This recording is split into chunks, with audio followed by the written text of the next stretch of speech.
Merhaba dostlar. Rüyada şömine görmek nasıl yorumlanır? Bundan bahsedeceğiz. Rüyada şömine görmek sıkıntının bitmesi anlamına gelir. Güzel bir olayın sevineceğinize neden olması, yani güzel bir olaya sevineceğiniz anlamına gelir. Sevineceğiniz bir olay yaşayacaksınızdır. Eğer rüyada gördüğünüz şöminede ateş yanıyorsa bu şansınızın açılacağı ve işlerinizin yoluna gireceği anlamına da gelmektedir. Rüyada bir ev içinde böyle duvar kenarında tuğladan veya taştan yapılmış bacalı şömine görmek evin reisine çağrışım yapar. Saygıdeğer hanımlara çağrışım yapar. Kişinin geçimini temin ettiği işine çağrışım yapar. Evin düzene gireceği şeklinde yine tabir edilir. Rüyada şömineye odun atmak rızka işaret eder. İhtiyaçların giderilmesi anlamına gelir. Mirasa veyahut vakıf malına çağrışım yapar diye yorumlanır. Yaşadığınız problemlerin, dertlerin sona ereceği anlamına gelir sevgili kardeşler. Bahtınızın açılacağına, şansınızın yaver gideceğine, işlerinizin yoluna gireceği gibi anlamlara da gelmektedir bu rüya sevgili kardeşlerim. Rüyada şömineli ev görmek genellikle kişiyi veyahut evin hanımını, aile fertlerini çağrıştırır. Bazı yorumcular bu rüyayı kişinin dünyası olarak yorumlamışlar. Kimi tabirciler de rüyada şömineli evi ahiret olarak sembolize etmişlerdir.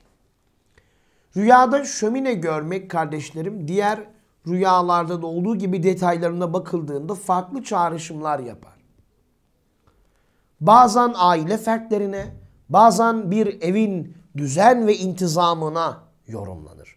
Kimi zaman bir eş, kimi zaman kibirli bir genç kız olarak yorumlanmaktadır değerli kardeşlerim. Şömine başında oturduğunu görmek rüyada bu mal ile tabir olunan bir rüyadır. Kardeşler, yanan bir şöminenin başında oturmak kolaylıkla elde edilen rızkı sembolize eder.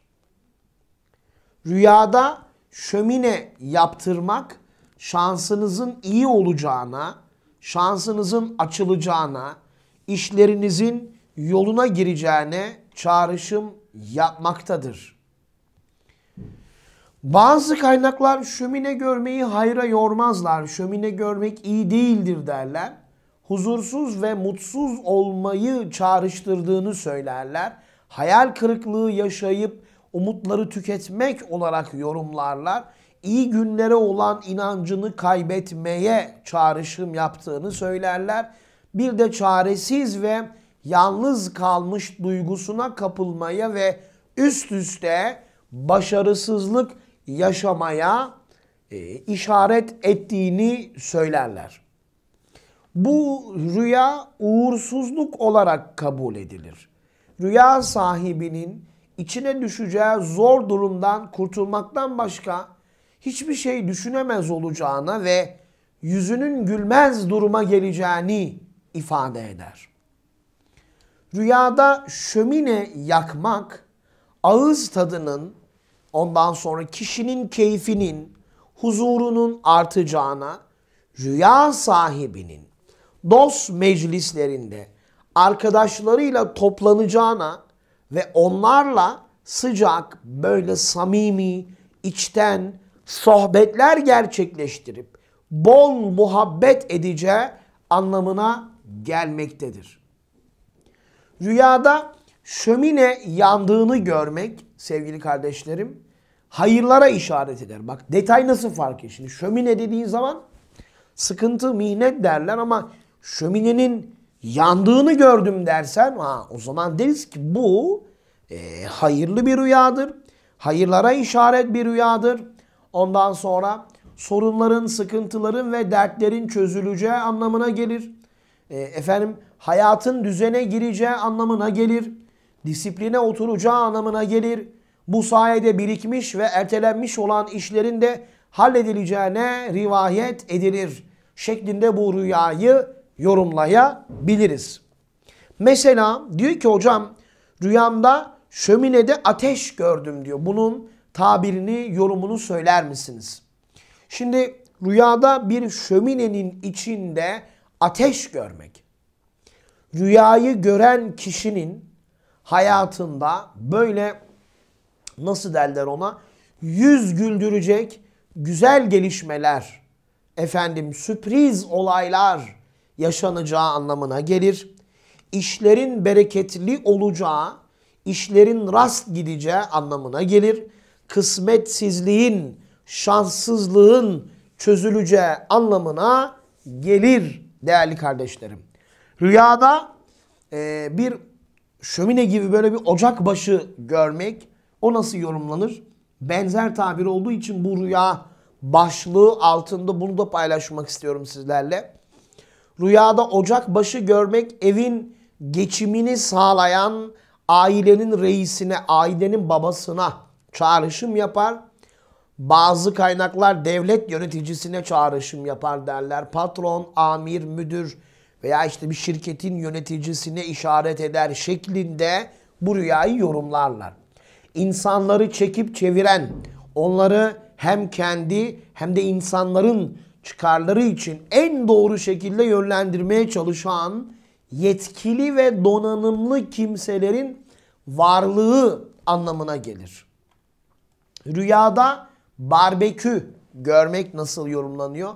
Ona da bakalım. Barbekü görmek rüya sahibinin kısmetlerinin çok olduğunu kardeşlerim ifade eder. Ondan sonra işlerinin istediği gibi yürüyeceğini, hedeflerinin ve hayallerinin gerçekleşeceğini, ticaretten yana şansının yaver gideceğini ve kendisini çok memnun edecek gelişmeler olacağı anlamına gelmektedir. Kişi amaçladığı yolda emin adımlarla ilerleyecek ve ileride hayal ettiği o zengin ve görkemli hayatı yaşamayı başaracaktır diye yorumlanır. Toparlayacak olursak şömine görmekle alakalı bütün şöyle yorumlardan baktığımızda cesaret edip kimsenin denemediği şeyleri gerçekleştireceğiniz anlamına gelir ve bunun sonucunda başarılı olacağınız anlamına gelir. Hastalık gibi ağır sorunların, böyle ağrılar gibi dertlerin olmayacağına, maddi manevi olarak büyük bir ilerleme kaydedeceğinize çağrışım yapar. Kısa bir zaman için alınmış olan borcun ödenemeyeceğine, tam yerinde verilecek kararlarla çalışmaların sürpriz başarılar getireceği anlamına gelmektedir. Yeni iş kollarına adım atılacağını ifade eder. Sevinçli ve hayır getirecek bir haber alınacağı anlamına da gelmektedir deriz. Bu şekilde bu rüyayı tabir ederiz. Allahu Teala hayra çıkarsın. Allah yar ve yardımcınız olsun. Allah'a emanet olun can kardeşlerim.